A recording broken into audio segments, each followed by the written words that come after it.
Hello and welcome to another episode of Rock Paper Hadouken. This week we strike fear into the hearts of lesser gamers with Darksiders 2. Back in 2010, Vigil Games brought us a modern take on the apocalypse and the Four Horsemen. The original game was a third-person action game which blended the elements of button-mashing combat, platforming, puzzle-solving, exploration and epic boss battles. Darksiders 2 sets out to take... This is no place for a horse. Yeah, thanks. Darksiders 2 sets out to take the original formula and heat it up to 2000 degrees. This time the action moves from war to the most famous of the siblings, death. Following the death of the human race reportedly at his brother's hands, Death sets out to return their breathing privileges in return for sparing his brother's life. This is no place for a horse.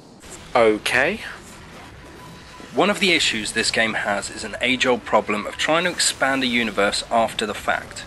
Some games such as Mass Effect build a huge world and just hope they get the sales and the chance to fill it. Darksiders 2, however, goes down the much more bland and usual approach of adding in all the detail once they realise they can spin it out for a few more games. One word that spoils the whole game: Niflheim. With a plot that someone drew up on a lunch break and the weakest antagonist since this guy, story is by far the weakest point this time around. The first thing that will... This is no place for a horse. Great. The first thing that will smack you in the face right from the snowy covered opening is the pure scale of the game. The claustrophobic tunnels and sewers of the first game are replaced with towering snow-covered mountains, luscious green valleys and swirling magma-filled hellholes. This expansion has also been applied to the combat as well.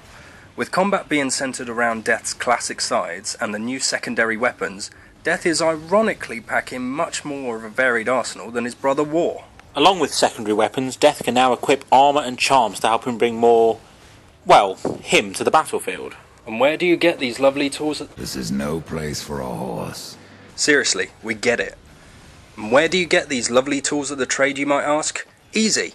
Along with new combat mechanics this time around, Darksiders 2 brings a loot system. It seems even Death himself can't help but pick up every bit of crap lying around nowadays. While this adds a little more depth to the game at first, it quickly becomes old. Making a return are the Zelda-esque dungeons with matching gadget accessories. This time round they feel somewhat watered down, with all of them being rehashed or reused from the first game. It does feel more like Darksiders 1.5. However, with all its faults, Darksiders 2 isn't completely without merit. The new environments are impressive eye porn, while the expanded platforming sections are a welcome addition. It still retains that perfect blend of exploration, combat and puzzling that made the first game a surprise hit, and overall, we did enjoy it. To sum up, Darksiders 2 has improved, but doesn't do enough to stop it feeling stale. We give this... This is no place for a horse.